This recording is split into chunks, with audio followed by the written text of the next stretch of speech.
Right now, Pittsburgh's best sports show is about to begin. Call us or tweet us. We've got things to talk about on the Nightly Sports Call. All right, Paul, thanks very much. Good evening, everyone. It's a Saturday night edition of the Nightly Sports Call right here on the Borders and Borders hotline, where all you have to do to get involved is call 412-575-2600. You can also tweet me at KDPomp. If you prefer, you could do it on Snapchat. B. Pompeani. We have a lot to get into today, beginning with the Penguins, who for the first time this season have a 4-game win streak. They beat Buffalo. Buffalo's bad, man. 2 nights in a row. They got issues. Jason Botterill, their new general manager, of course, the assistant with Pittsburgh, got a little video thank you tonight in the game, but he's probably saying, man, what did I get myself into? It's a team that's not doing a lot. Jack Eichel, their leading scorer, their franchise, is really not playing good hockey at this point, and they don't have a lot of guys contributing, and it's made it difficult, so the Penguins took advantage of them, winning yesterday in Buffalo 4-0, and then tonight 5-1. Sidney Crosby back on track, 13 points in his last 6 games. Patrick Hornquist is playing like a guy who wants to be paid at the end of this season. He's got 10 goals in his first 24 as he missed the first couple of games of this season.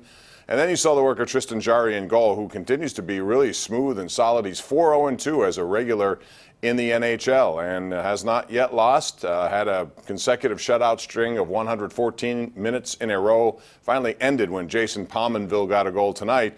But then Phil Kessel erased that one with his 12th, and then Crosby adds an empty netter to win it 5-1. So the Penguins, first of 5 in a row at home. They have a chance to feast on some home cooking, and they will do that in the coming week. Games on Tuesday, Thursday, Saturday, and the next Monday as well. And you would think that Casey DeSmith would at some point get an opportunity and goal. I thought it might be tonight, but I think that shutout last night convinced Mike Sullivan to go back to Jarry, and he's 22, he can handle it. But the goaltending situation is in very capable hands for the Pittsburgh Penguins, with Matt Murray already with 2 rings, he's 23, and now Tristan Jarry with just 22 years of age. We'll talk about that. Also, congrats to Pine Richland and Phil Jurkovic, who was outstanding today, even though he was sick. Pretty much looked like a kid who really shouldn't be playing football, but man, and he made Manheim Township look sick. Passed for 200 and some, 83 yards. He rushed for another 85 yards. He scored the first touchdown on a big long run. And Jurkovic is now headed to the state finals with his team at Pine Richland. The Rams are real good, and they will take on St. Joe's Prep, one of the best teams in the country. They reside nearby Philadelphia, and they were in a shootout yesterday. They finally won that game. 53-49, but that should be one heck of a football game, as they all should be. So congrats to all the teams that made it. We talked about them last night, and Washington fell short, but still an unbelievable season for the Prexies.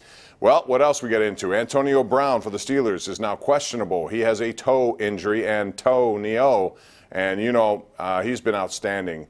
The best in the game, I think, still, and yet this lands him on the injury list. He's officially questionable.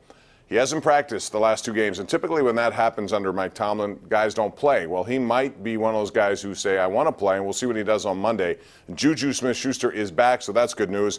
Vance McDonald has been ruled out again, and it looks like Mike Mitchell also will not play in this game. So we can talk about the Steelers as they get set for Monday Night Football, so they got some time to kill yesterday or tomorrow. They'll be flying into Cincinnati, and then all day Monday before they play their game at Paul Brown Stadium, where the Bengals are desperate, and who knows what they're capable of doing. But I know this, Andy Dalton is capable of doing damage in the secondary, which has been porous of late. They got to solve these problems with so many long touchdown passes against them in the last 3 games.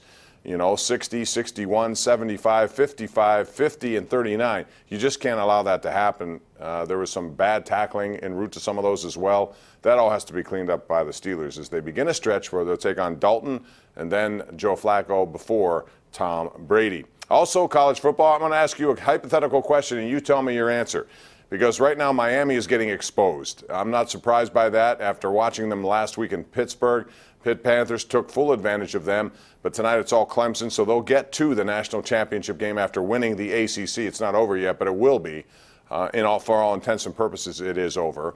The SEC goes to Georgia. They avenged a big loss that they had to Auburn just 3 weeks ago, and so they will likely be the number 2 team in that field of 4. And then Oklahoma took care of TCU. They were ranked 3 coming in. They'll be in there. So that leaves one team And right now that team is Wisconsin. They were ranked 4th. They were in the playoff, undefeated, but tonight they're losing in the Big Ten championship game to Ohio State. So if that continues to hold true, Ohio State wins. To me, it comes down to one of two choices, Ohio State or Alabama for the 4th and final team. Who would you put in under those circumstances? Keep in mind the resumes. Now, Alabama did not play in a championship game. They lost to Auburn in the Iron Bowl, took them out of that, but they are a one-loss team, and they were ranked number 1 for most of the season and considered to be one of the top teams of the SEC.